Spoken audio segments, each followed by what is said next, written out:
Today, we're going to recount a story. It's quite a chilling one, actually.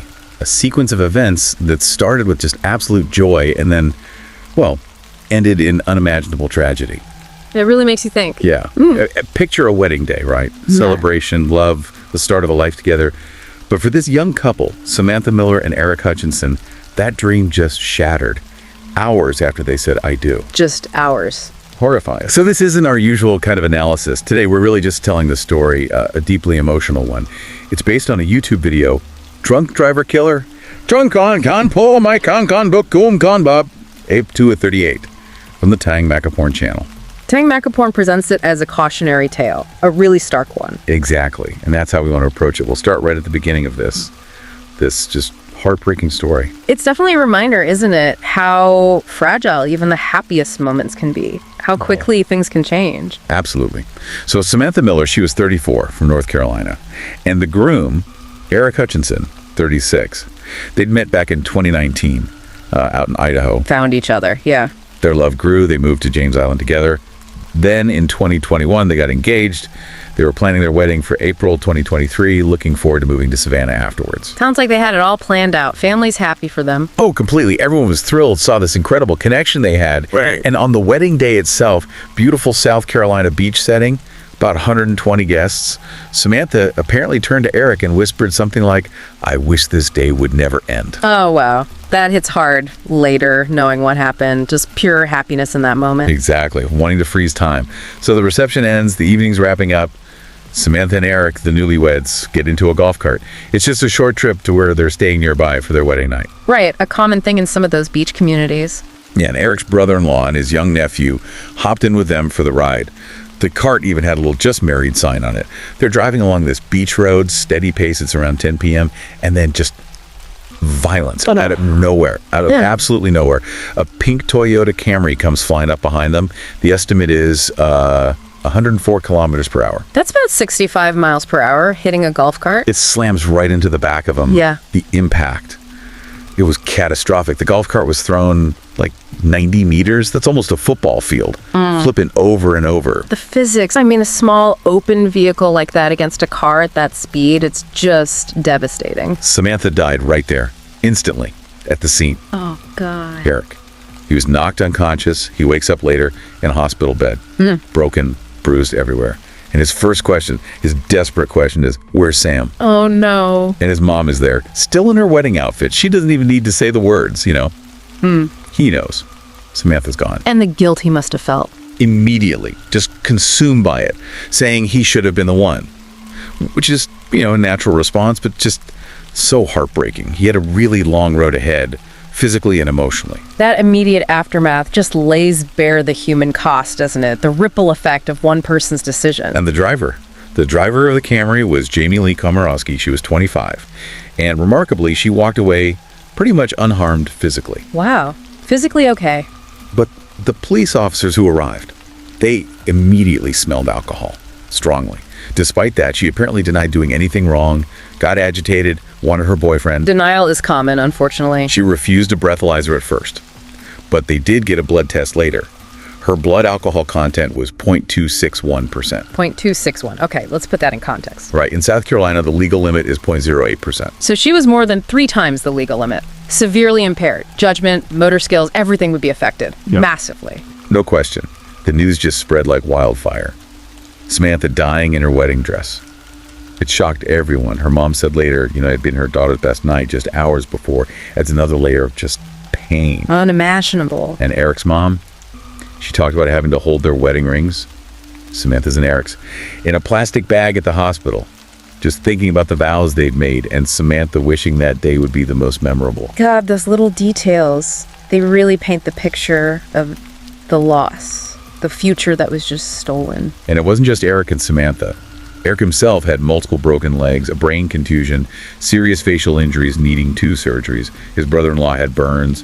His nephew, who was under 18, also seriously injured. So, multiple victims with severe injuries. Yeah. 2 weeks after the crash, they held a memorial for Samantha at Folly Beach, same place they got married. Eric spoke, talked about how much Samantha loved the beach, but the atmosphere, you can imagine. Such a stark contrast to the wedding photos from just days before. That must have been incredibly difficult. Eric's mom started a GoFundMe, trying to get justice for Samantha, talking about how much Samantha had changed Eric's life for the better, their shared dreams. The community rallying, the family fighting for accountability, it's understandable. So as the shock kind of starts to wear off a bit, the legal side begins against Jamie Komorowski. She's originally from New Jersey, moved down to South Carolina in 2020, had a marketing degree, worked at a place called Taco Boy. Did anyone notice any issues before? Her coworkers? Apparently not. Colleagues said she seemed normal, no obvious signs of, alcohol problems. But at the crash scene, despite being so clearly intoxicated, she supposedly rated her own sobriety an 8 out of 10. An 8 out of 10. Yeah. All being 3 times the legal limit, that shows the level of impairment, the lack of self-awareness. Absolutely. She stayed in custody until mid-May 2023. Then her family requested her temporary release before the trial. They argued she had a history of alcohol use disorder, depression, anxiety. They proposed house arrest, with her parents supervising. Okay, so bringing up mental health and addiction history. Yeah, and they also complained about, the media coverage being too negative towards her. That's a common defense strategy, trying to manage the narrative. And families often feel protective, of course. Then things got, even more disturbing. A phone call Jamie made from jail got leaked. Leaked? Not entirely clear how, but it got out. And in the call, she's expressing a lot of self-pity. My life is ruined, worried about prison time. But apparently no mention of the victims, no acknowledgement of the devastation she caused. Wow. That doesn't sound good. Focusing on herself. And her father's response on the call was also pretty troubling. He's trying to reassure her, calling it a bad accident, minimizing it, even mentioned, murder cases getting bail. Jamie kept denying she did anything wrong. They were already talking about moving her back to New Jersey if she got out. Minimizing a fatal DUI crash as a bad accident, that's difficult to hear. The public reaction to the leaked call was intense. Anger, obviously. Plus questions about how it even got leaked. And then another layer.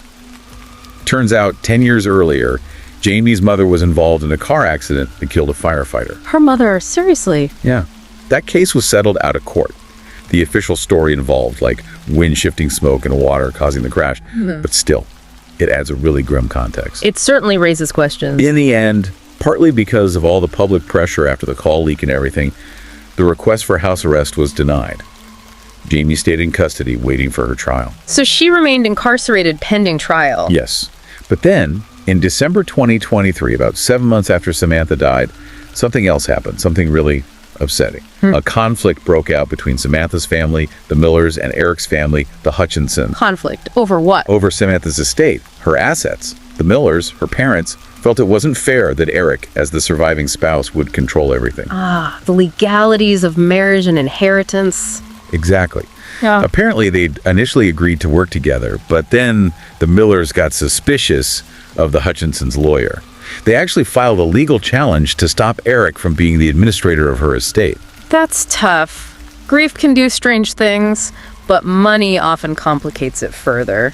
And there's speculation, right, that the potential for big wrongful death lawsuits against Jamie, maybe the bars that served her, maybe even the state was underlying this. Who would control that settlement money? That makes sense. Potentially millions of dollars at stake. The Hutchinsons fought back, saying Eric had the legal right as her husband. They claimed the Millers threatened them with lawsuits right after they offered condolences. The Hutchinsons even offered to split any settlement 50-50. And the Millers rejected that. Yeah. They argued that as parents, 50-50 wasn't appropriate. It even went so far as to question if the marriage was legally valid because, had it been consummated, given the timing. Wow. Questioning the marriage itself, that's harsh. Legally, though, Eric was the spouse. He had the primary right. But this whole conflict, it was just deeply unfortunate, and it probably delayed things with the main case against Jamie Komorowski. It's just heartbreaking. 2 families, both grieving terribly, now fighting each other. It adds such a layer of sadness to it all. So the trial eventually happens. The verdict comes down December 3rd, 2024.